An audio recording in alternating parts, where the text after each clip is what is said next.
What's up, guys? It's Double Zug. So I've been playing a lot of retail recently. It's been having a lot of fun healing M plus and just doing some like casual heroic one night raid stuff with some Blood Metin Classic. And I'm a classic Andy, but I do have to say War Within is pretty fun. It's the most fun I've had in retail since like Legion. I just want to go through a quick guide of like what I'm doing with my Resto Shaman. So like the guides you'll just find if you like Google it or whatever are like okay, but I feel like they don't really go into like why they choose certain things. So let's just go quickly through the class tree first. So obviously you're gonna get wall, you're gonna get wall CD. Defensives are really, really important in M plus, especially, and also raid as well. You just really want CD on this wall. The extra 20% is really not that good. You just kind of want more coverage. And given that we don't really have that many defenses, we have like wall, we have our Ellie, with Primordial Bond, and then we have like self healing. Obviously, but that's not really a defensive. We have like season wins that we can kind of stack up, which is sort of a defensive when you can kick, but it's only for certain schools of spell damage. And then you also have your absorb totem, but this is just an absorb, right? It's not like a percentage DR, but it will help mitigate like one shots or whatever. So this is on a 3-minute cooldown though, so you really want CDR on this. Super good. Obviously, you're always gonna get cap totem CD, gust of wind. A couple of things here that I see a lot of builds get is like fire and ice. I just don't think this is worth it.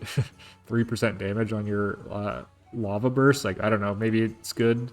Maybe if you're like really in a cutting edge key where you need like 3% damage is going to time the key, that matters. But for the average player, this is not. You just want more throughput. These dungeons do a lot of damage, which I think is actually super fun. There's a lot to heal. And if you're in pugs, people are going to make a lot of mistakes that you're going to have to fix. You just want to have high throughput. So I would not get points in fire and ice. By default, I would get something like this. Obviously, you're going to swap in and out with your poison cleansing totem and tremor totem and your dispel. If you don't have to get any of these, what are you going to grab for throughput or whatever? You can grab imbues and totemic recall, season winds, or freedom on your windrush totem. This can be very powerful in some dungeons, like an Arkar, for example. This can get you out of the root puddle on the last boss without having to kill the ooze. So there's stuff like that you can use this freedom for, which is quite nice. If you do, I would just always take windrush totem. It's just a group sprint. It's really good. It's like sort of a defensive too, right? Because it can help you dodge something that you otherwise wouldn't be able to dodge. On some fights, some dungeons rather, earth grab or hex can be quite nice. Like mists, you can hex the little ad that it spawns that fixates, or you can earth grab or root it. So yeah, you can help like your tank kite sometimes with this. You do magic ring if you want, but I just don't think it's that valuable. There's really nothing else here that's too good. Again, you can grab purge if you need a purge. So that's pretty much it. This is okay, just 10% of your ghost wolf, but it's really not like that huge. If you had to take one build into like every dungeon that you could never change for whatever reason, if you can't change your build around, I would probably do something like this for high keys. And if you aren't getting one shot, you don't have to worry about one shots. I would just take refreshing waters over primordial bond. This is just going to give you dispel, tremor, and poison cleansing totem. So if you don't care about like looking at the dungeon and actually knowing what's going to happen and knowing when you have to have a poison or a fear or a curse dispel, you can just take this and not worry about it too much. So when it comes to hero talents, quick spiel here. I don't like casting Healing Rain. It sucks. It's awful. It's 10-second duration, 2-second cast time, maintenance, AoE hot that people just run out of. You have to take a bunch of talents for it to be good. You have to take like Tide Waters, Downpour. Like you take this if you want to, which is not that great. It's just like, I don't know, it just feels really bad to me.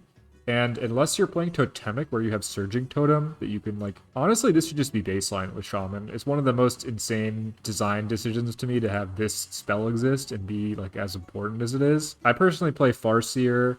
I play, like, a Ghost farming build where I press mostly Wave and Surge and Riptide with Undulation, generate a whole bunch of Ghosts, and just do a bunch of healing that way. And generate a bunch of, like, totem charges with Water Totem Mastery. That's the way I play, and with this build, you don't actually press Healing Rain unless you want to do damage with Acid Rain. And you can even drop Acid Rain if you really don't care about your throughput, or your damage throughput at all, really. But this is just worth, in my opinion, on those big pulls. You can do some damage. Yeah, for hero talents, Farseer is like a little bit less like raw throughput, but really strong spot healing, really good single target damage, pretty good like cleave with your ghosts being able to replicate chain lightning. It just feels really good to me. It just feels like really strong at the things that you kind of want in an M+. It's really good at single target healing checks. Some of these big dots that are undispellable in a lot of these dungeons is really chunk on like 1 or 2 targets. This is really good at healing 1 or 2 targets really heavily, whereas the totemic build kind of struggles with that a little bit. A lot of its strength is in your totems and your chain heals, which are not obviously single target. Although if you were in a group that's like melee heavy, where people are going to be standing in your surging totem, totemic can be a good option. And it also just does like more raw throughput if you really do need just like the raw AoE healing for a dungeon. Although on like lower keys like pug grooves, just the stuff that's not like fully pushing it cutting edge, you can heal everything just fine on Farseer, and that's how I would play. So let's start with the class tree. Obviously, you're going to get your basic stuff. Like, all these are kind of non-negotiable. Riptide, HST, Healing Rain, Deluge. This one's actually really good in the build we're using here, which is just 15% on targets affected by Rain or Riptide on like all your casted heals. So this is basically just like 15% healing increase on our major.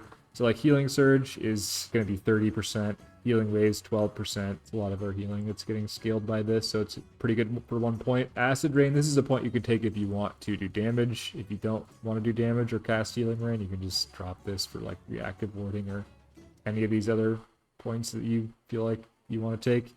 But I would just take this generically because it is good damage.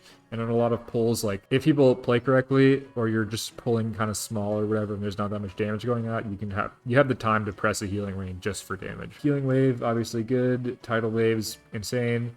Resurgence, this is just mana from crits. Crits really good for us. Vigor, this is really good. 10% HP buff to the team. You should have pretty high uptime on this because it's basically all your spells put it up for 10 seconds. This will help mitigate one-shots a lot in M+, which is really nice. Whitewater, this is just crit scaling, really good. Torrent, 20%, 10% crit on Riptide. We're going to be casting a lot of Riptide, so we want our Riptides to be juicy. Tide, CDR on Tide. You can take Tide Turner if you want to. I personally just use CDR for more coverage in M+. Ascendance, obviously take this, it's insane. 2-minute CD. You're going to usually pair this with AG, but you can split them up sometimes for more coverage. Although AG in itself is not that strong of a cooldown. You can also use this if you're just doing damage on a pull and you want to like just heal a little tiny bit of damage while spamming Chain Lightning or whatever. You can use AG. We're going to take CDR on Ascendance. This is 60 seconds off Ascendance. Really good.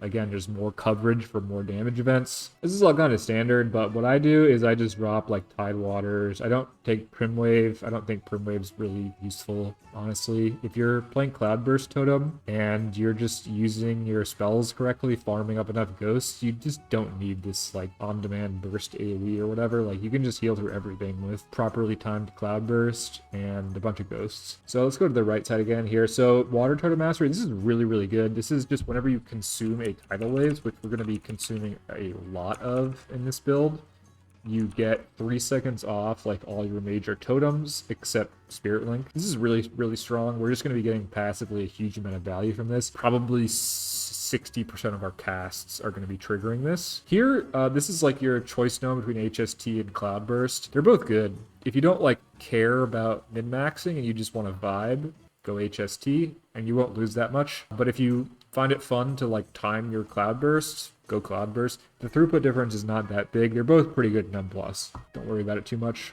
Just kind of pick whatever you feel like you want to do. We are going to be getting a lot of these charges with Water Totem Mastery just because we're casting so many heals benefiting from tidal waves and we're casting so many Riptides. So you will never be like out of charges of this when you need one, usually. You're going to want to get Master of Elements. This is just like, you're going to be doing damage in M+, just because that's the way M+ works, and this just gives you a bunch of healing value from pressing Lava Burst, as well as some passive damage with the Flame Shock applying after a Healing Surge. And again, like if you're blasting Lava Bursts, your next Healing Surge is going to like instantly lay on hand someone, which is just a nice feeling. good safety. Spirit Link, Spouting Spirits. Spouting Spirits has a lot of healing, a deceptively large amount of healing. But yeah, Spouting Spirits is pretty strong. It just turns your Spirit Link into also like a little bit of a direct healing CD. Echo gives us a charge of Lava Burst and Riptide, so this is decent for damage as well as just making it so that we can cast, like, we can generate 4 tidal waves and spend all of them and not overcap on Riptide while we're spending all of them. So the play pattern of like double Riptide, spend 4 tidal waves, double Riptide again, is enabled by this, and also gives you just a little bit of extra charge in there to play around with, to use like while you're moving or whatever you want. Now we get to like some more of the controversial picks. Honestly, when it comes to Earth Living versus Earthen Wall, to get to this part of the tree, to me it just seems like they do pretty similar. Like Earth Living does 2.8. around 3%. Seems like Earthen Wall does about like 2.53% as well.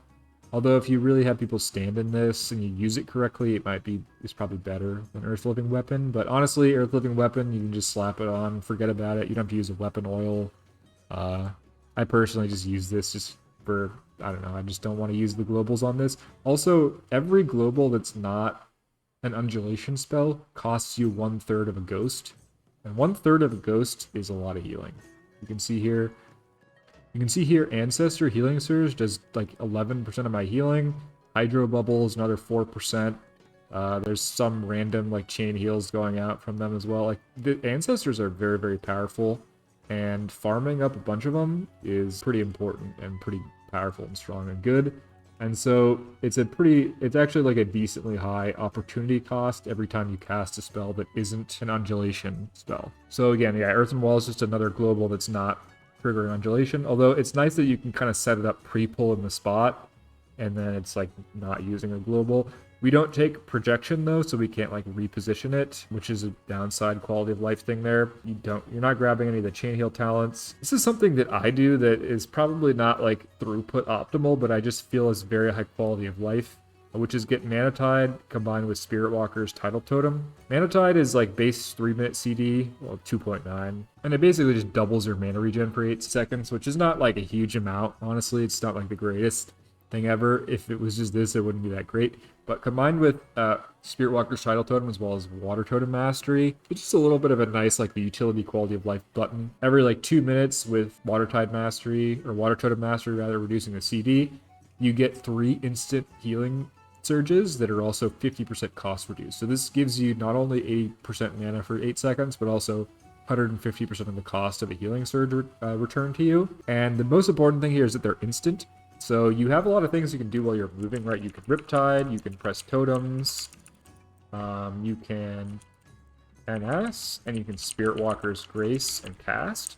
But if you have all those things down and you need to do like healing, a big burst healing, like that's stronger than just a Riptide, while you're moving, you can pop your Mana Tide. And not only do you get the mana back, but you also get to cast 3 healing surges while you're moving. And healing surge hits for a lot, and it also lasts for 30 seconds.